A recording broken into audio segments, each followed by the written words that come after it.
Okay, this video is going to take us through why we can't use variable calls to pass data from one method to another.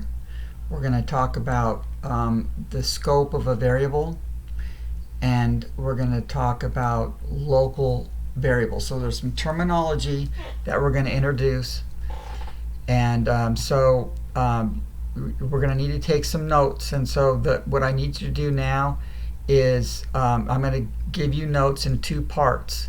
And so right now what you see on the screen right here, from variable scope on down through A, write that down, and then I'm going to show you the rest of the notes when you come back, and then write the rest of the notes.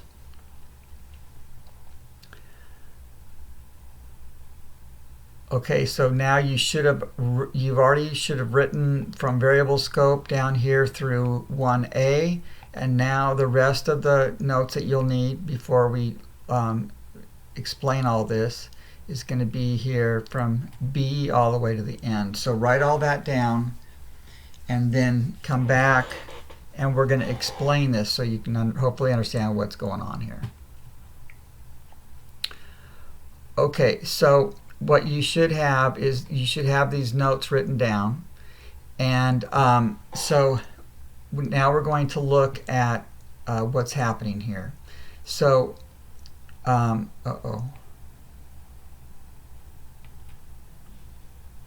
okay, here we go. So here's the key thing here. Of course, this is the code that you're using, that you'll need to write notes on this code, which would be helpful.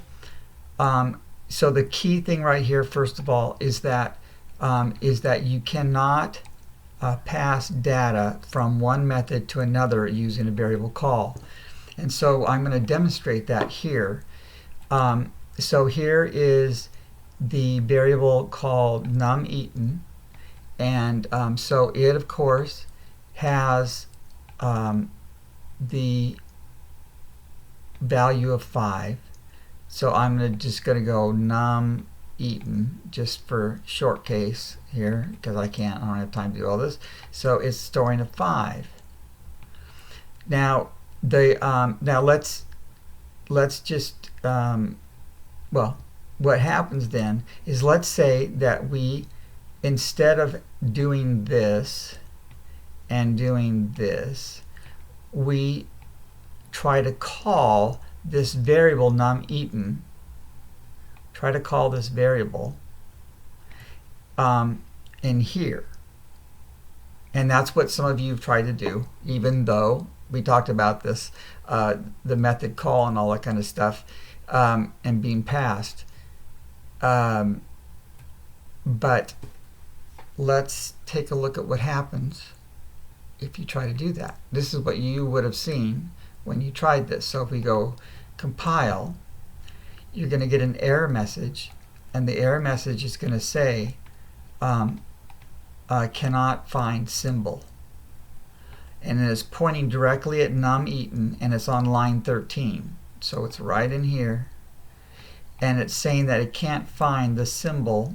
In other words, it's looking in the memory location, and it can't find a memory location that's name is num_eaten.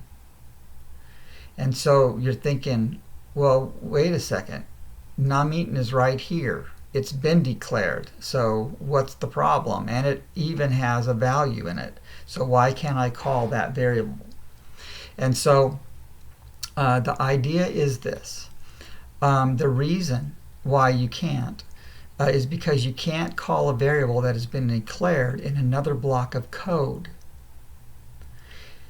And so what happens is, this is where I'd like you to think of it, and I think we've talked about this before, but you have a block of code here.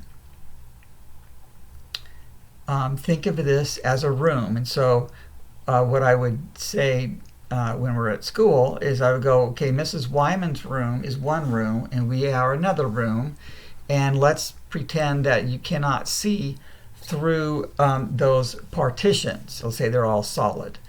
You have in this room, and you have this other room. So we have two rooms. And in this room, num eaten is declared. So I'm just going to go num eaten, and here's the memory location, and it's storing a 5.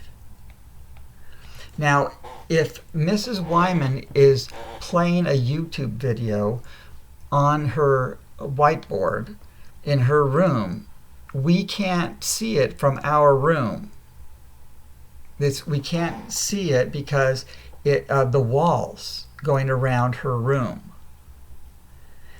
And so what's happening is, in this, now let's say this is our room, the Pickles method. Let's say this is our room. Let's say we want to watch the YouTube video. Okay, let's call this a YouTube video. So here's the YouTube video that she's watching, or that her class is watching, and we want to watch it too, but we have two walls actually that are blocking us from seeing it. And so it's hidden. This is hidden. This variable call, or this variable here, is hidden from this other room or other block of code. And that's why when the variable, or when the compiler sees num eaten, it's looking only at variables that have been declared within the Pickles method, and it won't be able to find any, because the only variable that's been declared in Pickles inside it is actually, well, kind of, you have num has been declared, and you have within this block of code, you also have when eaten. And so the compiler looks and go, when eaten, no, that's not it. And then it looks at num, nope, that's not it. I can't find the symbol. I don't know where num eaten is. And so therefore it gets this, you get the error message, can't find symbol. So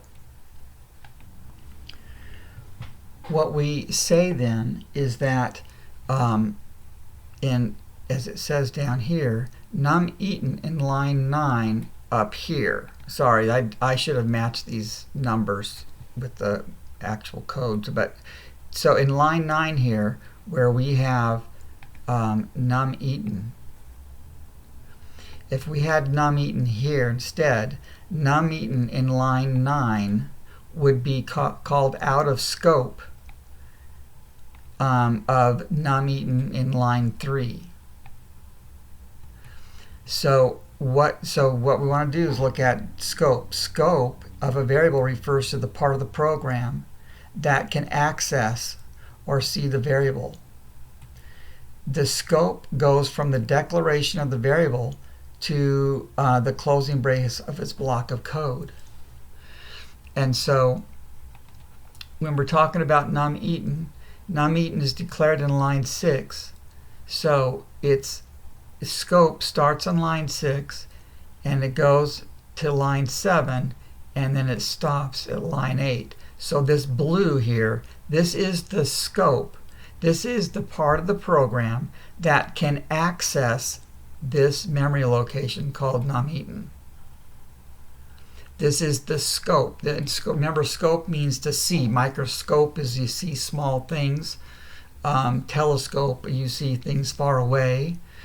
So scope has to be what can see it.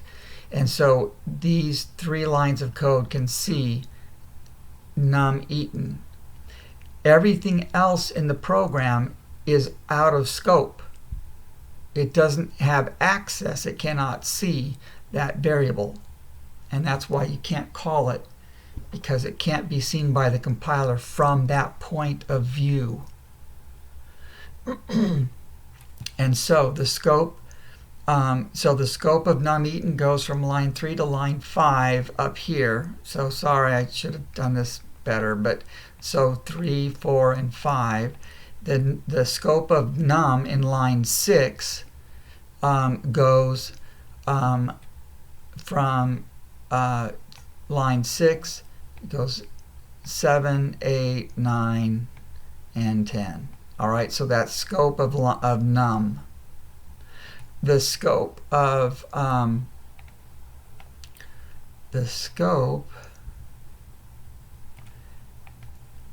when eaten it goes from 8 and 9 and 10. That's the scope. That's the part that can access when eaten. So let's see if I had something else here. Okay, so there are two ways to pass data from one method to another, and we've already learned the one, and that is the method calls. The other one is return statements, which we'll learn tomorrow. What happens here then is that is why we then use num. Okay, and this is why we take the value in 5 that needs to be used in the other method, but it can't see it, just like me passing the eraser to Emily. This gets passed to this parameter variable, and then the 5 is in a num, and so then num here can't see num eaten, but it can see this because it's within the scope of the num variable. The scope of the num variable goes from here all the way to the end of this code, this block. So it can see the 5 not in num eaten, but the 5 that's in num, so we call num. And so that's why if I were to just get rid of all of this, and if I were to type num,